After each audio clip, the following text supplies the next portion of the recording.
This is a rec channel. 我金腰帶，殺人放火金腰帶，殺人放火金腰帶。計係奸生燒死嘅，佢嘅細佬即場死，林彬金馬成10日先至死嘅。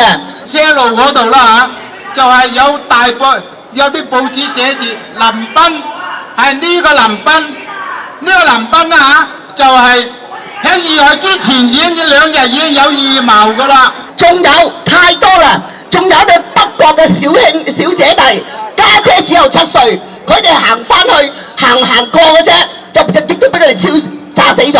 我話俾你聽，呢2件係人間慘嘅，係一家人裏邊有2個人口喺度，一家人有2個人口係被今次嘅暴動燒死嘅。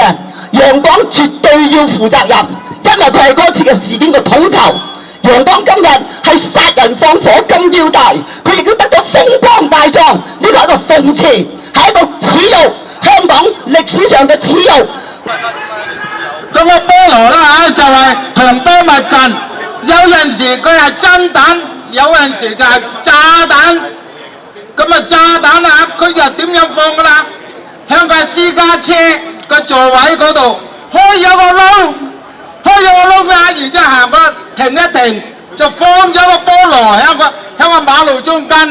咁啊我就親歷其境嘅，嗰個白皮豬啊就係想到啲人啊去到政府球場觀察啦，但係啦誰知啦嗰個佢係以為係佢炸彈炸型嗰個炸，咁佢咧就變得啦就喺度想踢埋移埋去行人路旁邊。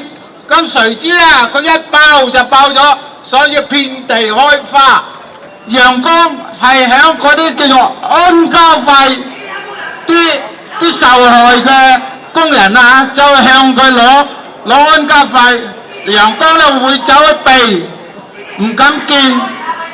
咁呢啲嘢就陽光嘅咩啦？收咗啲安家費，然後佢唔發俾啲安家費俾啲工人。咁啊，所以啦我哋啦一定要討伐陽光，陽光啦係根本就啱啱變嘅喺度。